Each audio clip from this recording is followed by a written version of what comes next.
नमस्कार स्टूडेंट, मैं राकेश चौहान आज आपके लिए लेकर आया हूँ तीसरा पार्ट। इससे पहले अध्याय 6 यानी छठे अध्याय के हमने 2 पार्ट पढ़ लिए थे, भौतिक तथा रासायनिक परिवर्तन के। क्लास 7 का हमारा यूनिट चल रहा है, छठा यूनिट। 2 पार्ट हमने पढ़ लिए थे, भौतिक परिवर्तन क्या होता है और रासायनिक परिवर्तन क्या होता है। यानी दैनिक जीवन में भौतिक परिवर्तन के उदाहरण भी पढ़े और रासायनिक परिवर्तन के उदाहरण भी हमने पढ़ लिए थे। आज कुछ रासायनिक परिवर्तन के महत्वपूर्ण उदाहरण पढ़ेंगे हम। रिएक्शन वाले उदाहरण यानी अभिक्रिया से संबंधित है। आपको बोर्ड एग्जाम आपको एग्जाम में सीधा पूछ लिया जाता है, ये रासायनिक परिवर्तन है, अभिक्रिया द्वारा समझिए। तो आज हम पढ़ेंगे रासायनिक परिवर्तन के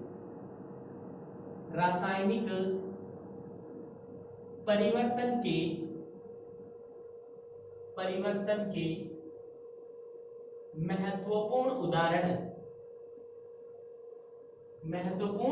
उदाहरण।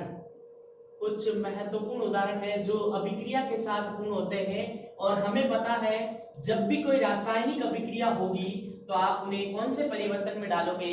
रासायनिक परिवर्तन में। जैसे मैं पहला पॉइंट आपको समझाने की कोशिश कर रहा हूं। आपने जैसे ले लिया मैग्नीशियम का तार, आपने वायर तो देखा होगा घरों में, तो मैग्नीशियम के तार इंपॉर्टेंट है ये वाली अभिक्रिया। मैग्नीशियम के तार को वायुमंडल की उपस्थिति, यहां मैं बात करूं वायुमंडल की उपस्थिति में, तो आपको यहां सोचना है कि ऑक्सीजन की उपस्थिति में जलाया जाए तो राख प्राप्त होती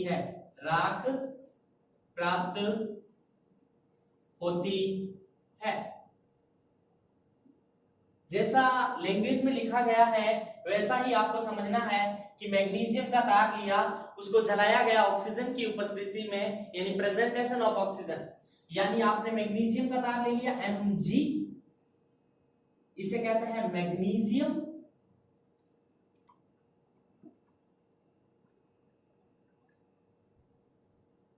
और किसकी उपस्थिति में? O2 यानी ऑक्सीजन का एक अणु है, ऑक्सीजन। ये अभिक्रिया इंपॉर्टेंट है, एग्जाम में पूछने लायक है, यानी MgO। यहां पे ध्यान देना बच्चों, यहां पे O2 है तो यहां मैं कितने से गुणा कर दूं? 2 से गुणा कर दूं, तो यहां कितना हो जाएगा? 2। ये आप हायर क्लासों में पढ़ेंगे अभिक्रिया संतुलित कैसे की जाती है। जब आप 10th क्लास में आओगे तो आपके एक प्रश्न है कि अभिक्रिया को संतुलित कीजिए। तो ये एक अभिक्रिया संतुलित है, तो यहाँ पे ये MgO, यहाँ पे मैं बता दूं बच्चों, ये है धातु ऑक्साइड। क्या है? धातु ऑक्साइड। अब मैं बात करूं धातु ऑक्साइड क्या होता है, तो एक धातु और अधातु में हमने पढ़ा Mg क्या है? धातु, और उसके साथ क्या है? ऑक्सीजन। तो क्या बन जाएगा? धातु ऑक्साइड या धात्विक ऑक्साइड। एग्जाम में पूछा जाता है धात्विक ऑक्साइड की प्रकृति क्या है, 1 नंबर का क्वेश्चन, तो आंसर होना चाहिए क्षारीय प्रकृति। कौन सी प्रकृति? क्षारीय प्रकृति। यानी ये क्षार की तरह व्यवहार करते हैं तो इनकी प्रकृति क्या हो जाएगी? क्षारीय। तो हमेशा याद रखना, सामान्यतः धातु ऑक्साइड की प्रकृति होती है क्षारीय। अगर ध्यान देना, हमारे पास क्या प्राप्त हुआ? इंपॉर्टेंट है MgO। अगर इसके अंदर, वेरी इंपॉर्टेंट है, इसको पानी में मिला दिया जाए, किस में मिला दिया जाए बच्चों? पानी में, यानी पानी के साथ इसकी अभिक्रिया करवाई जाए H2O, तो क्या बनेगा? बहुत ही इंपॉर्टेंट यौगिक बनेगा MgOH होल ट्वाइस। यहां पे ध्यान देना, Mg कितना है? 1, O कितना है? 1 और 1 2, तो ये 2 बार गुना कर दिया तो 2 हो जाएंगे H2, यानी H2 अभिक्रिया क्या है? संतुलित है। यहाँ पे ये क्या है बच्चों? इंपॉर्टेंट फॉर्मूला आपके लिए, इसे कहा जाता है क्षार। ये क्या है? एक प्रकार का क्षार है। क्या है? क्षार। और इसका नाम याद रखना आपको, मैग्नीशियम ऑक्साइड। कौन सा oxide? Magnesium oxide. Magnesium oxide ये एक प्रकार का क्या है? क्षार है और इंपॉर्टेंट है। पेट की अम्लता, कभी कभार आप ज्यादा खाना खा लेते हो, कहीं खाने में जाते हो तो खाना ज्यादा खा लिया जाता है आपके द्वारा, तो पेट में दर्द होती है और किसी के क्या होती है, जलन होती है।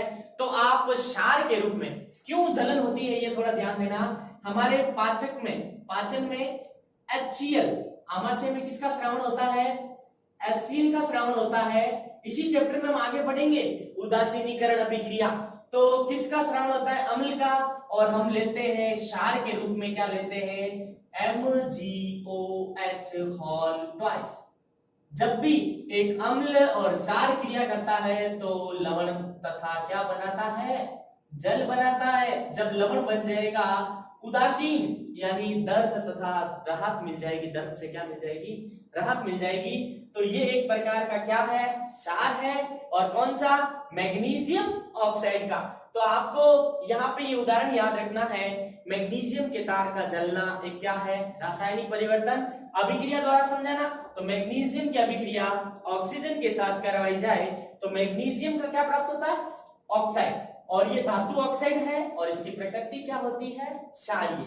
अब अगर इस मैग्नीशियम ऑक्साइड के साथ किसकी अभिक्रिया करवा दी जाए, जल की अभिक्रिया करवा दी जाए, तो क्या बनता है, मैग्नीशियम का ऑक्साइड और मैग्नीशियम का हाइड्रो ऑक्साइड। सॉरी, यहाँ पे ये मैग्नीशियम हाइड्रो ऑक्साइड है, sorry, magnesium hydroxide, magnesium hydroxide. यहाँ पे थोड़ी छोटी सी मिस्टेक होगी, ये है मैग्नीशियम हाइड्रोक्साइड और ये एक प्रकार का क्या है, क्षार। और आपको इसका ये अन्य नाम याद रखना है, milk of magnesia, milk of magnesia.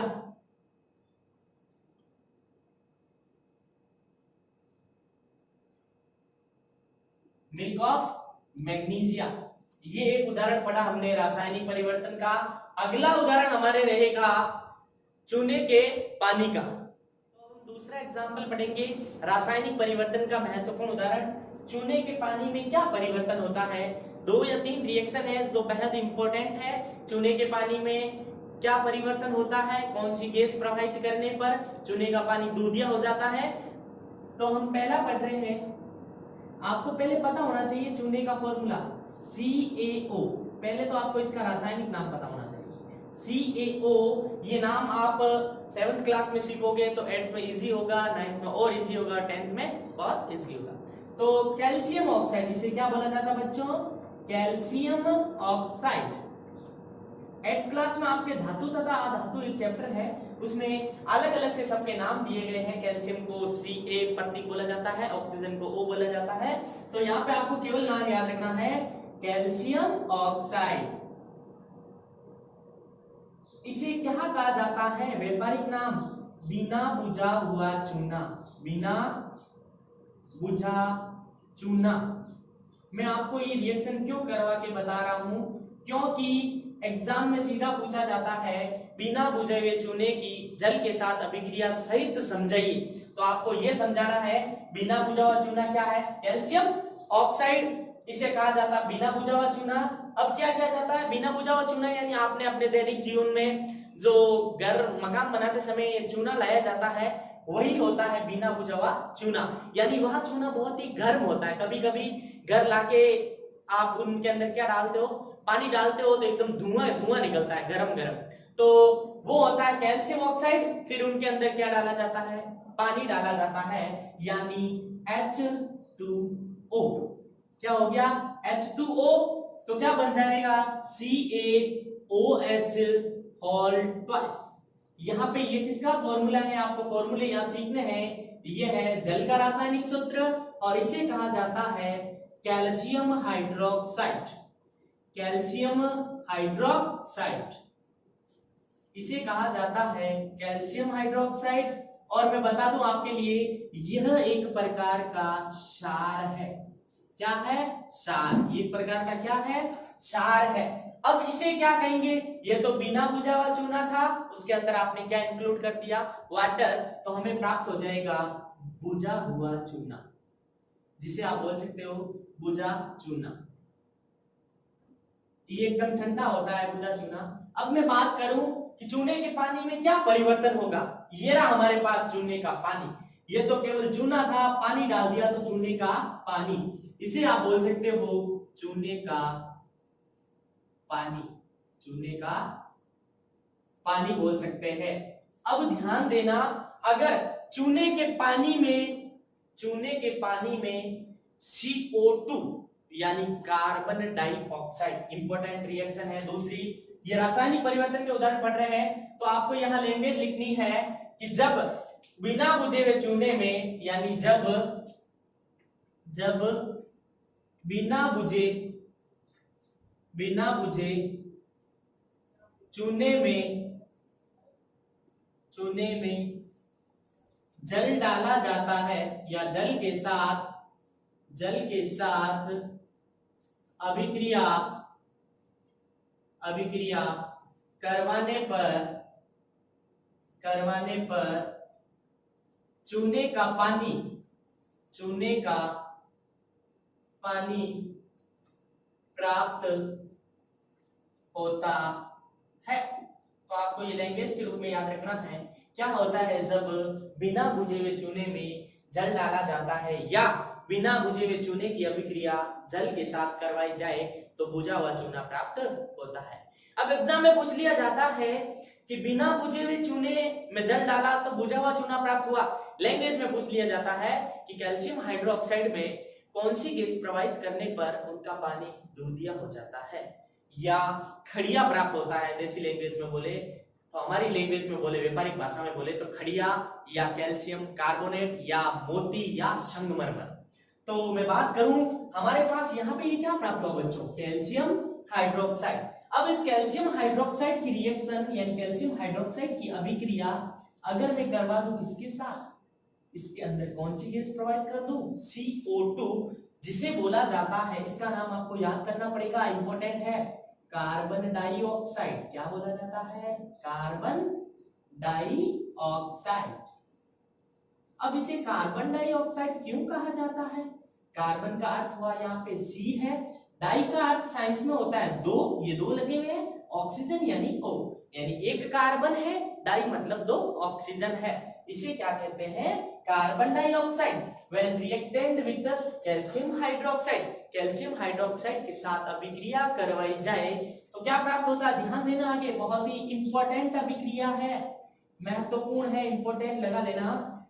अब क्या होता है कि Ca, हमारे पास Ca पड़ा, CO3, यहां से ध्यान देना, यहां से आपने उठाया Ca को, ये रहा Ca, यहां से एक C ले लिया, यहां से एक C ले लिया, यहां हमारे पास दो ऑक्सीजन और दो चार ऑक्सीजन है, जिसमें से आपने तीन यूज कर लिए, पीछे कितना बचा, H2O।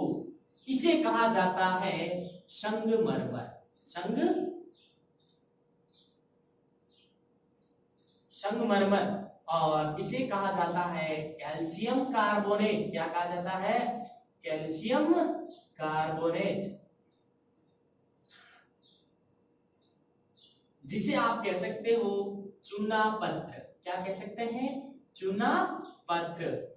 इसका उपयोग हमारे दैनिक जीवन में भी होता है, जब दिवाली होली आती है तो आप दीवारों की पुताई करते हैं, उसमें इसका उपयोग भी किया जाता है और इसका उपयोग भी किया जाता है, यानी दीवारों की पुताई करने में। अब हमारा मेन टारगेट है महत्वपूर्ण उदाहरण, जिसमें से ये रासायनिक परिवर्तन का उदाहरण क्यों हुआ कि हमारे पास जो चूना पत्र प्राप्त हो गया उससे आप CO2 गैस वापस नहीं ला सकते, यानी हमारा सीधा संबंध होना चाहिए कि रासायनिक परिवर्तन एक ऐसा परिवर्तन है बच्चों जिसमें कुछ ना कुछ नए पदार्थ प्राप्त होते हैं और प्राप्त होने वाले नए पदार्थ के गुण मूल पदार्थ के गुणों से हमेशा भिन्न होते हैं। ऐसे परिवर्तन को रासायनिक परिवर्तन कहा जाता है। यानी इन दो उदाहरणों से, तीन उदाहरणों से स्पष्ट हो गया कि रासायनिक परिवर्तन ऐसा परिवर्तन है जिसमें कुछ ना कुछ पदार्थ मिलके नए पदार्थों का क्या करते हैं, निर्माण करते हैं। आगे एक बहुत इंपॉर्टेंट उदाहरण है अभिक्रिया के साथ कैल्शियम सल्फेट और सल्फ्यूरिक अम्ल का विलयन नीला होता है, जब उसमें आयरन डाल दिया जाता है तो हरा हो जाता है। क्यों, अभिक्रिया सहित समझाइए, यह क्वेश्चन पूछा जाता है। अब हम करेंगे ये वाला क्वेश्चन। हम पढ़ेंगे तीसरा महत्वपूर्ण उदाहरण जो आप वेरी वेरी इंपॉर्टेंट लगा देना। तीसरा उदाहरण है जैसे आपने नाम सुना होगा कॉपर सल्फेट। ये वाला क्वेश्चन पूछा जाता है, कॉपर सल्फेट की आयरन के साथ अभिक्रिया उदाहरण सहित समझाइए कि कैसे रासायनिक परिवर्तन का उदाहरण है। यानी जैसे कॉपर सल्फेट तथा सल्फ्यूरिक अम्ल, ये आपके बुक में प्रैक्टिकल के रूप में दे रखा है। कॉपर सल्फेट तथा सल्फ्यूरिक अम्ल का विलयन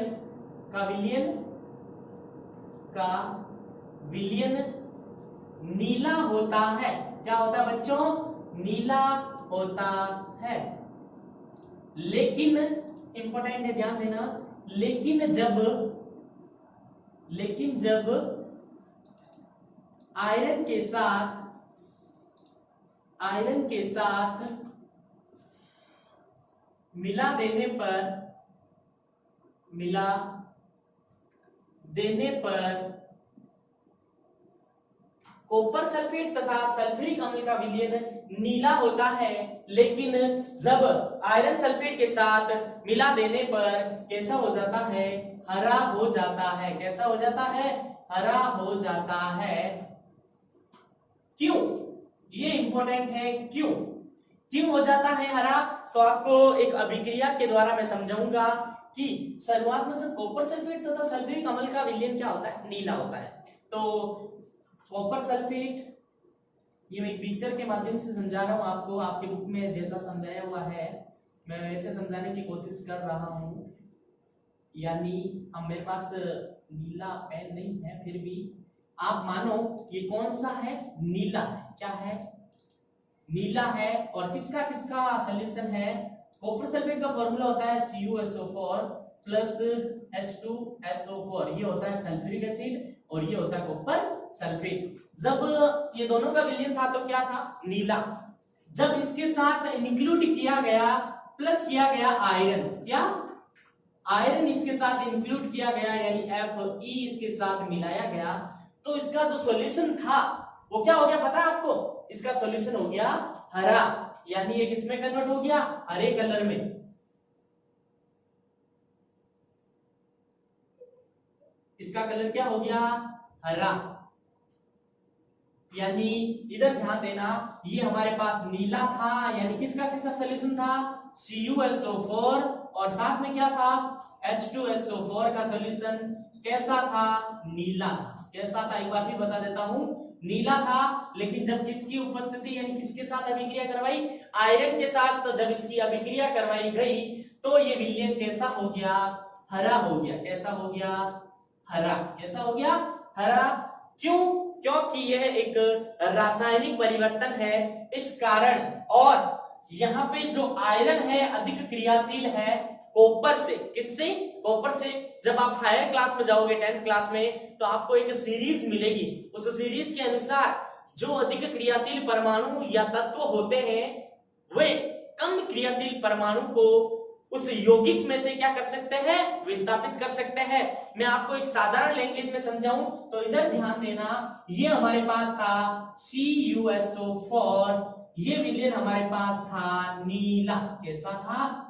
नीला। जब इसकी आयरन के साथ रिएक्शन करवाई जाए तो ये विलयन प्राप्त हुआ FeSO4 प्लस Cu। ये विलयन नीला था, लेकिन ये क्या हो गया? हरा। एक परत का निर्माण हो गया ऊपर। अब मैं अगर आपको समझाऊं, यहाँ पे जब आप हायर क्लास में जाओगे तो आपको ये मिलेगी सीरीज, लेकिन अभी आपको ये इतना सा पढ़ना है, Cu अधिक क्रियाशील है, कम क्रियाशील है Fe से। तो आप सब जानते हो दैनिक जीवन में जो अधिक क्रियाशील होगा कम क्रियाशील के ऊपर अपना अधिकार जमाए हुए रखेगा। ठीक उसी प्रकार साइंस में यह है, एक श्रेणी है, जो सबसे ऊपर रहेगा वो कम क्रियाशील परमाणु को हटाता रहेगा, यानी अपना अधिकार जमाता रहेगा। यानी यहाँ पे ये अधिक क्रियाशील है, ये इसको इस स्थान से क्या कर सकता है? हटा सकता है, लेकिन ये इसको नहीं हटा सकता। अगर आपको इसकी उल्टी अभिक्रिया दे दी जाए, यानी FeSO4 है, अगर उसके साथ कॉपर मिलाया जाए तो CuSO4 प्लस Fe, ये अभिक्रिया संभव नहीं है। क्योंकि कम क्रियाशील ये है, ये इसको विस्थापित नहीं कर सकता, केवल ये इसको क्या कर सकता है, विस्थापित। तो यहाँ पे कॉपर सल्फेट और सल्फ्यूरिक विलयन का रंग क्या था, नीला, और जब इसके साथ आयरन मिलाया गया तो क्या हो गया, हरा। इस कारण यह एक रासायनिक परिवर्तन का उदाहरण है। यह अभिक्रिया इंपॉर्टेंट है, एग्जाम में पूछा जाता है। कॉपर सल्फेट का विलयन नीला होता है, जब उसके साथ आयरन मिलाया जाता है तो भूरा हो जाता है। क्यों? तो यह अभिक्रिया आपको समझानी है, यह स्ट्रक्चर के माध्यम से भी आप समझा सकते हो, और नीचे लिखना, यहां ध्यान देना, यहां आयरन अधिक क्रियाशील है, यहां आयरन अधिक क्रियाशील है कॉपर से, अतः कॉपर सल्फेट के विलयन में से Cu को विस्थापित कर देता है, इस कारण उसका रंग हरा हो जाता है। यह एक रासायनिक परिवर्तन का उदाहरण है। अब हम दो एग्जाम्पल और पढ़ेंगे रासायनिक परिवर्तन के। आखिरी उदाहरण पढ़ेंगे, लोहे पर जंग लगना, इंपॉर्टेंट लगाना, लोहे पर जंग लगना, ये भी एक किस प्रकार का उदाहरण है, रासायनिक परिवर्तन का। आपको क्वेश्चन कैसे पूछा जाएगा मैं वो भी बता देता हूं। लोहे पर जंग लगना किस प्रकार का उदाहरण है, अभिक्रिया सहित समझाइए। तो आपका आंसर होना चाहिए, लोहे पर जंग लगना एक प्रकार की रासायनिक अभिक्रिया है। कैसे रासायनिक अभिक्रिया है, जैसे सामान्य लोहा होता है जिसका प्रतीक होता है Fe, अगर उस लोहे को आप वायु में खुला नमी की उपस्थिति में छोड़ देते हैं तो वो लोहे पर धीरे धीरे जंग का निर्माण होता है। और अगर पूछ लिया जाए, जंग एक मंद अभिक्रिया है, यानी जंग लगने के लिए आवश्यक कारक, पहला क्वेश्चन ये बनता है कि जंग किन की उपस्थिति में लगता है। ऐसे नहीं है कि आपको लोहे को बढ़िया पैक करके रख दिया, जहां नमी की उपस्थिति बिल्कुल नहीं है तो लोहे के ऊपर जंग नहीं लगेगा, और लोहे को आपने बहुत ही कलर कर दिया ऊपर तो भी जंग नहीं लगेगा लेकिन टाइम लगेगा। जैसे मैं बात करूं लोहे पर जंग लगना, इनके आवश्यक कारक, पहला पॉइंट आपको याद करना है, आवश्यक कारक, इनमें कौन कौन से कारक है जो आवश्यक है। तो पहला आंसर होना चाहिए आपका, इसके लिए आवश्यक एक महत्वपूर्ण कारक है दो। एक होना जरूरी है ऑक्सीजन, क्या होना जरूरी है, ऑक्सीजन होना जरूरी है, यानी O2। फिर मैं बात करूं प्लस जल, जिसे हम बोल सकते हैं नमी, H2O, ये दो महत्वपूर्ण कारक है, तब क्या लगेगा, यानी जंग जल्दी से लगेगा। अब कोई स्टूडेंट पूछ ले, क्या सर रेगिस्तान में भी जंग लगेगा अगर लोहे को छोड़ दिया? हाँ लगेगा, लेकिन रेगिस्तान में इतनी नमी नहीं होती है। तो आपका आंसर यहाँ पे क्लियर हो जाएगा, रेगिस्तान में जंग धीरे धीरे लगता है, क्योंकि हमारी केमिस्ट्री के अनुसार जंग के लिए ऑक्सीजन और जल होना आवश्यक है। तो रेगिस्तान में जंग लगेगा, लेकिन वहां इतनी नमी नहीं होती है, नमी होती है लेकिन इतनी नहीं होती है जंग के लिए आवश्यक हो, लेकिन धीरे धीरे उस पर जंग लग जाता है। अब मैं बात करूं दूसरा इंपॉर्टेंट है लोहे के जंग के बारे में, तो हमारे पास लोहे का फॉर्मूला भी आपको पूछ लिया जाता है, आयरन। क्या होता है प्रतीक, आयरन।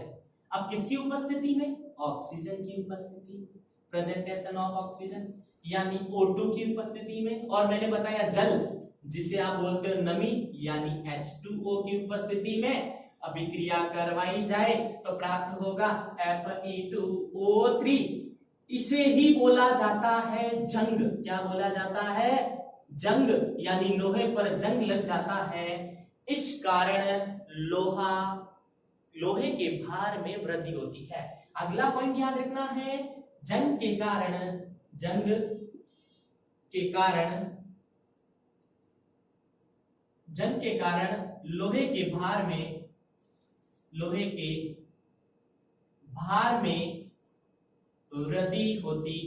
वृद्धि होती है। यानी लोहे पर जंग लगने के कारण उसके भार में क्या होती है, वृद्धि होती है। यानी आपको आवश्यक कारक याद रखने हैं, अभिक्रिया याद रखनी है, भार में क्या हो जाती है, वृद्धि हो जाती है, और एक तो याद रखना ही है, किसका उदाहरण है, रासायनिक परिवर्तन का। किसका उदाहरण, रासायनिक परिवर्तन। अब पूछ लिया जाए लोहे पर जंग लग जाता है, उसको बचाने के लिए उसके ऊपर किसकी परत चढ़ाई जाती है, वेरी इंपॉर्टेंट, Zn की परत। किसकी परत, जिंक की परत। क्या चढ़ाई जाती है, जिंक की परत। और अन्य कारण है, और भी है, आपको लोहे पर क्या कर दिया जाता है, रंग कर दिया जाता है या पॉलिश कर दी जाती है, ये भी एक बचाव ही है। लेकिन जिंक की परत चढ़ाई जाती है, उस अभिक्रिया को बोला जाता है गैल्वेनीकरण। गैल्वेनीकरण का अर्थ होता है जस्तीकरण। आप इसे क्या बोल सकते हो, जस्तीकृत लोहा।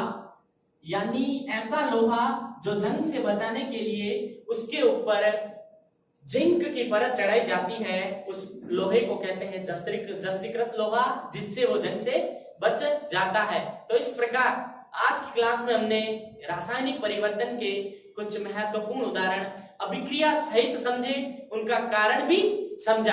अगर आप एनवीरा ऑनलाइन स्कूल पे नए हैं तो चैनल को सब्सक्राइब कीजिए। अगर आपको वीडियो अच्छा लगे तो लाइक कीजिए, शेयर कीजिए अपने दोस्तों के साथ, जिससे जो इससे वंचित है वो भी ये पढ़ पाए। मैं आगे आपके लिए लेके आऊंगा पार्ट 4। ये चैप्टर बहुत ही इंटरेस्टिंग है, यह दैनिक जीवन में उपयोग होने वाले भौतिक व रासायनिक परिवर्तन। Thank you.